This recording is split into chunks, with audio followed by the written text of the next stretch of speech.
Knocked Loose featuring Denzel Curry, Hive Mind. I did a reaction video to that track and I had to put it up on my own YouTube channel at Brendan Peach because, well, it contains a lot of naughty language and we can't have that on the K-Bear YouTube, can we?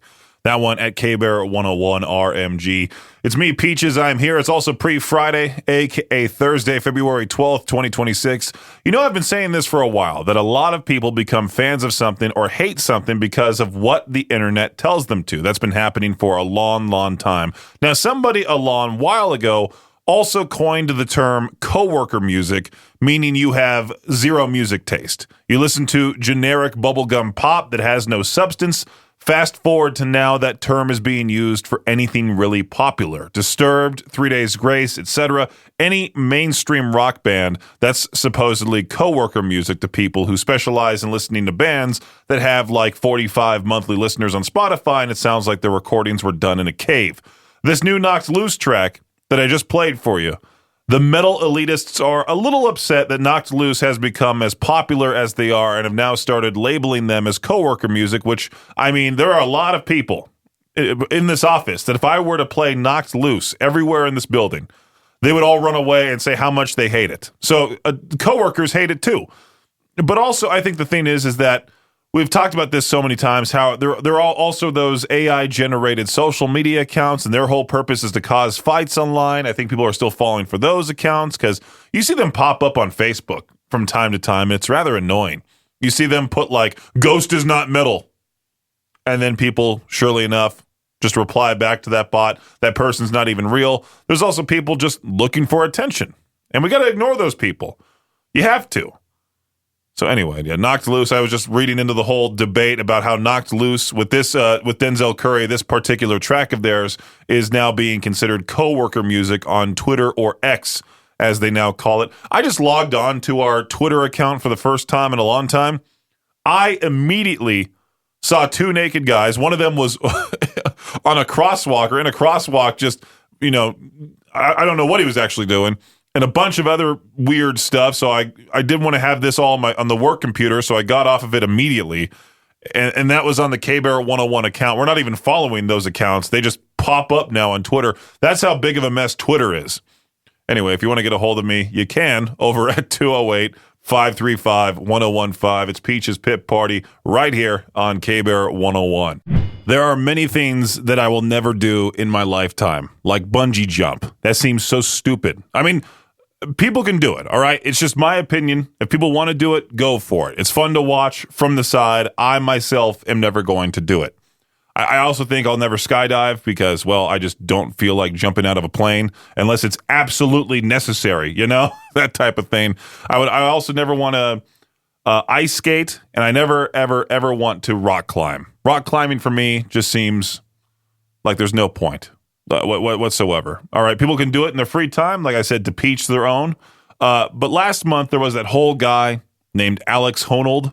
Is that how you say his last name? I'm not exactly sure. A free solo. He climbed the Taipei 101 skyscraper in Taiwan, but a high school in Taiwan has been supposedly way ahead of that curve. The school is famous for challenging students to scale a 5-story high wall to receive their diplomas. Students there take 6 climbing lessons each week and have to get to the top to graduate. To be clear, the kids don't see it as something to be scared of. Instead, they seem to love the rock climbing activity. And some even team up with their parents to climb in their free time. Now, is this whole high school supposed to be about rock climbing, or is this something that they just came up with one time? It's one of those really weird things. A high school in Taiwan's Changhua County, is that how you say it, has become famous for challenging students. Oh, I see the wall here. It's pretty crazy looking. I just don't see the point in doing this. Like, why? Is there a lot of things to climb over there? And they're like, they want to make kids the next. I don't know what they're supposed to be. What's the point of this? They'll teach anything in high school besides actual things you need to know in life, like taxes, buying a house, buying a car, etc. You know what? I'm going to overshare here. On the air, we're going to talk about farts, all right? Because I was reading this whole thing about how a team at the University of Maryland basically said, what if your boxers could control your farts. They created not control your farts, like track your farts. They created a sensor that clips onto regular underwear and measures hydrogen gas, which is only produced by gut bacteria. That's actually smart because hydrogen levels can reflect fermentation patterns and diet changes. The wildest part is that this underwear has 95% accuracy in detecting diet changes, mapping gas patterns across the country. They're launching something called Human Flatus Atlas, which sounds fake, but it is very real and also hilarious at the same time. We're officially entering an era where your underwear knows more about your microbiome than you do, which, I mean, it's also great that we're using technology to track stuff like this, because what if there's a sincere problem? And a lot of people out there, this could really help out. But my biggest worry is that for some reason, they're going to tie in some, like, subscription service into this. Like, you can get the premium version of these underpants if you pay $10 a month. And if you're paying a subscription service for undies, well, I'm hear me out now. I just realized as I was saying that I used to be that guy that would pay $17 a month for those fun MeUndies boxers. Yeah, I wore those fun decorative boxers. They have cool designs on them. What are the ones I have on today? I'm going to peek down real quick. What are these here? Oh, my peach ones. How nice. My peach boxers. Poppy with chaos times 4. It's Peaches here. Peaches Pit Party, to be exact. I was laughing at what Randy Bly said on a podcast. He was talking about the old Lamb of God logo, and I was more so thinking that the classics from Lamb of God, like Redneck, Walk With Me in Hell, so many others, they're considered dad rock at this point, right? Because when did they come out? I'm looking that up real quick. I'm going to make everybody feel old right now, including myself. All right, because I'm no spring chicken. Okay, let's look up Lamb of God. I'm scrolling down to their discography. Yeah, it came out in 2004. Ashes of the Wake, 2004. I see 2003 As the Palaces Burn. Sacrament, 2006. That was 20 plus years ago. So, yeah, I'm considering it dad classic metal at this point, like Slipknot. It's hard to hear. I know. But the reason why I wanted to talk about this is that Randy was on this podcast talking about how the old Lamb of God logo uses the papyrus font, which has been made fun of by that infamous sketch on SNL with Ryan Gosling. And also it's been made fun of for quite some time. A lot of graphic designers, I don't think, like it. I wish I had Star and Maddie in the studio here to talk about it, because there are graphic designers here in the building. And I think Maddie has a certain way she looks at papyrus, and I forgot exactly how she looked at it, but I think it's more so a meme right now, papyrus. But the old Lamb of God logo, he compared it to what you would see on a falafel restaurant menu. And I thought that was pretty great. But the new logo is kind of simple. I wanted something more crazy. I wanted a nice tumbleweed of sorts, kind of like a Psycho Frame. You ever see their logo? Look up theirs. Theirs is awesome. Let's do some architects right now with Broken Mirror on K-Bear 101. So 17-year-old Charlie Wood, Tiger's son, is ranked 21st in the American Junior Golf Association and has committed to play college golf at Florida State. It's not a bad choice considering 5-time major winner Brooks Koepka and Paul Azinger, the 1993 PGA champion, also attended FSU. Indiana University alums are still excited about the team's first ever national football championship. So much so, in fact, they'll pay an outrageous amount of money for something that touched head coach Curt Cignetti's, is that how you say his name? Curt Cignetti's head. The headset he wore on the sideline during the championship game was put up for auction to raise money for the school's NIL fund. The opening bid started at $450 when the auction began on January 26th.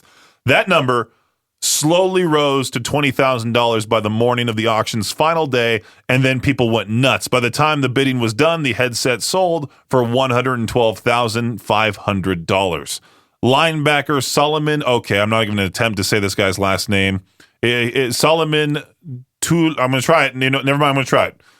Solomon Tuipulotu is returning to school, will be playing for the University of Montana Grizzlies this upcoming season. It's a remarkable move considering at age 26, he was granted a 9th year of eligibility by the NCAA. To put that into perspective, it usually only takes 7 years of college to get a law degree, and he's on 9, still trying to chase that NFL dream, and I feel like it might be slipping away. I feel like you should definitely be focusing on a real college degree and getting yourself a nice job somewhere. Let's Talk about one more thing here because this sounds pretty hardcore. A brutal new contact sport called Run Nation Championship, RNC, is gaining popularity in Australia. It involves two athletes sprinting full speed at one another and colliding head-on. The league has attracted competitors with backgrounds in rugby and MMA who compete with almost no protective gear. Of course, doctors and other health officials are not amused because it seems every collision results in a concussion. Yeah, no kidding. It's stupid. It's just the dumbest thing on the planet. That and also those stupid power slap competitions. I mean, those are fun to watch, but to participate in, no thank you. That is it for your Shot Clock Sports Update right here on K-Bear 101. There are people out there who say, I just go with the flow at the airport. Absolutely not. In my case, I watch my flight details like I'm guarding nuclear codes. But listen to this real quick, all right? A guy was supposed to fly from L.A. to Nicaragua with a quick stop in Houston and somehow boarded a flight to Tokyo instead. Tokyo. Different continent, different hemisphere, different everything. He didn't realize until mid-flight when he asked a flight attendant why his 3-hour flight to Houston was taking 6 hours. If you've been in the air for 6 hours and you're not in Houston from LA, something is deeply wrong. Now, to be fair, airports are in fact chaos. Some gates get reused, announcements blur together, you're half asleep, your brain is fried, but still, at some point the captain says, welcome aboard our flight to Tokyo. The screen in front of you shows a little airplane icon headed across the Pacific. The meal service is not screaming, Texas layover. There's a meal service. If there is a meal service, that means the flight's going to be long. I check my boarding pass like 47 times. I check the gate, flight number. I check the tail number of the aircraft. I don't trust anybody. This guy just said, you know what? Let me just board this flight. Oops, I don't know how I ended up in Tokyo. I don't understand how people can be that dumb. Genius of the day material, which you can hear sometimes on the Victor Wilt Show at 6:45. Now, let's play some Hardy. It's Jim Bob. I find this to be utterly hilarious. Adam Mosseri, I believe that's how you say his name, the head of Meta's Instagram, testified in a trial in Los Angeles brought by users and focused on harms to young people that Instagram isn't something people can be clinically addicted to. All right, the plaintiff claims features like infinite scrolling and autoplay were designed to be addictive and contributed to mental health issues. Adam Mosseri pushed back in court by distinguishing clinical addiction from problematic use, saying he thinks people can use Instagram more than they feel comfortable with, but that isn't the same as a medical clinical addiction. So basically overall, the chief of Instagram says, hey, there's no such thing. All right, continue using their platform. Make sure to follow us at KBear 101 FM.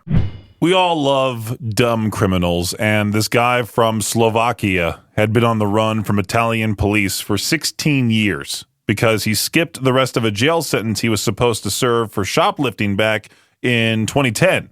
Basically, he was a fugitive, someone wanted by the law who managed to stay hidden that whole time. Fast forward to now. The 2026 Winter Olympics are happening in northern Italy, and the Slovak national decides to go there to watch Slovakia's hockey team play. That was his big plan, catch the game in Milan. But here's where it gets wild.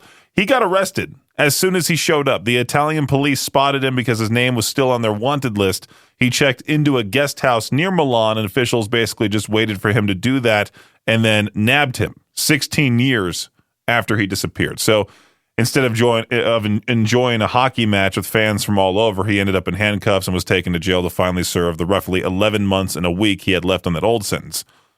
It's one of those stories that's a little crazy on two levels. This guy managed to stay hidden for over a decade and a half.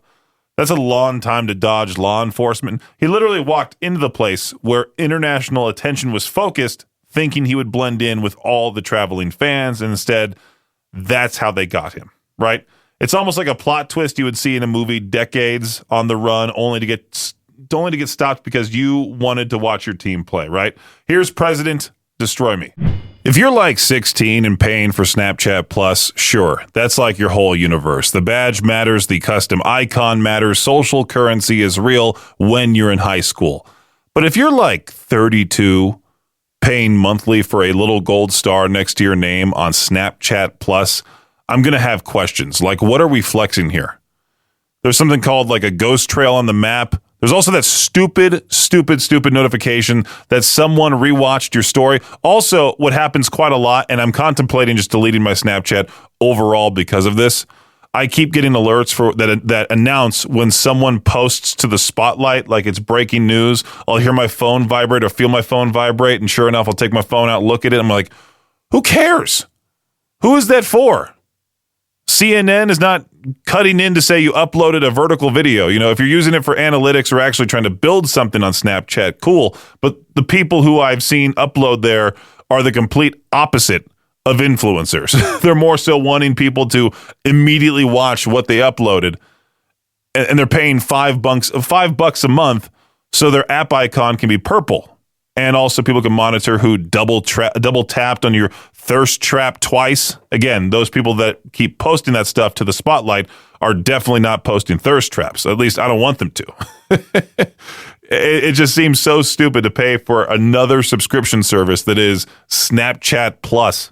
There's a team out there called the Oshawa Generals. They're already having a rough season.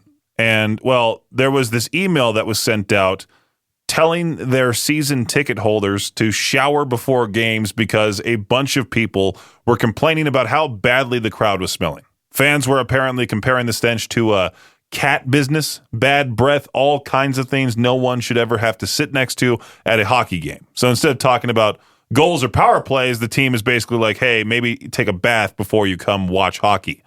That's their official fan etiquette advice now. People online have had a field day with it, comparing it to every weird stadium smell story ever and wondering if this is a new hockey tradition just to smell bad. You know, hockey fans are sometimes metalheads, and so there's correlation there. Someone even joked the team would have to start handing out deodorant at the door next. I mean, who cares? Might as well. That'd be pretty cool, right? I feel like that's a great marketing thing to do. The team ended up apologizing after the email went viral because telling your fans that they smell wasn't exactly the most popular game plan. So instead of cheers, chants, and jerseys, the Oshawa Generals might be remembered for the most awkward pregame memo in hockey history. Please clean up before coming to sit with us. Obviously, there was that very quote-unquote controversial halftime show at the Super Bowl with Bad Bunny, also Lady Gaga, Ricky Martin. Well, tons of people watched Bad Bunny's halftime show, and water usage across New York City just dropped because a whole bunch of people were so into the performance that they didn't want to miss a second, not even to use the restroom.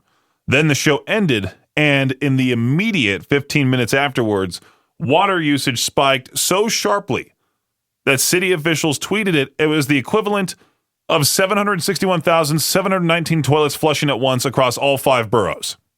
Basically a coordinated bathroom rush on a massive scale. I find that hilarious. For a few minutes, millions of New Yorkers collectively said, I can hold it. But once the last beat dropped, it was like a citywide release of bladder all at the same time. So Sydney, Australia just found a fatberg the size of four buses buried underneath a wastewater plant. 4 buses. Not a basketball, not a couch.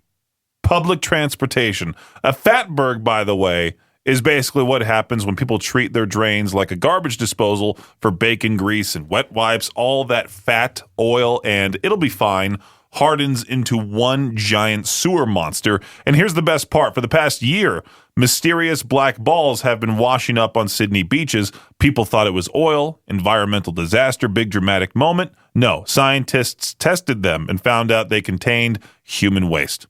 Turns out the giant underground grease blob is basically shedding like a disgusting sewer glacier. Water flows over it, little chunks break off, float through the system, and pop out into the ocean like the worst gumballs on Earth. And the city can't even get to it. It's in what they're calling an inaccessible dead zone, which sounds less like plumbing and more like a horror movie. It's like almost like a Last of Us moment. So now Sydney's solution, a 10-year overhaul of the wastewater system. 10 years. Imagine explaining that in a meeting. So the beach is throwing up poop pebbles because we have a bus-sized grease demon underground. See you in 2036. This winter hasn't been all that bad, but I am seeing more and more on our Facebook about how there was this certain shift, and all of a sudden now we're expected to have a whole bunch of the dreadful S word that is snow. Knocking on wood, not trying to jinx us here. You know how we all complain about the cold, though, every single year. Everybody loves Idaho, but hates that for the most part of the year, it's cold and it's miserable. Imagine not having the option to just go inside, though. That's what the Frosty Footsteps 5K on Saturday, March 14th is really about. It's not just a run. It's about raising awareness and support for people experiencing homelessness in our community. It's meant to remind us that for some people, winter isn't inconvenient, it's dangerous. And this year, we're looking for businesses and community members to step up as sponsors, be a part of something that actually matters. It's a simple event. It's a 5K, a walk, families, kids, community, but the impact goes way beyond just crossing a finish line. Sponsorships help fund programs and resources that make a real difference for people who are walking through winter without a warm place to land. If you've ever wanted to align your business with something meaningful instead of just another logo placement, this is one of those opportunities. You can get all the details, sponsorship info, and event specifics at walkinthecold.com. Walkinthecold.com. March 14th, the Frosty Footsteps 5K. Run for warmth, sponsor for impact. Let's play some Royal Bliss by my side. I've been doing a lot of different uploads on our socials. I've been really trying to amp up our social media presence, really trying to help out our YouTube channel with a whole lot more of just content overall, especially reactions to specific songs, one of which just came out. Check it out, K-Bear 101 RMG. Don Broco, a very weird band, but a fun band, just released a song with the legendary Nickelback. And so I decided, you know what? I'm just going to react to this. I saw it dropped from a particular news source and was like, you know what? I'm not going to listen to it. I got to watch it on cam and get my authentic reaction and then upload it to the public so then people could judge my reaction. There's been plenty of those reactions on our YouTube where I've made fun of certain artists, and you can tell the hardcore fans got really butthurt by it. And one guy even left a comment on my Megadeth review and said, I watched this for 2 minutes and then just turned you off. It's like, well, you just left this comment, so clearly you watched it. Appreciate the view. No matter how long you watched it, you still watched it. All right, K-Bear 101 RMG on YouTube.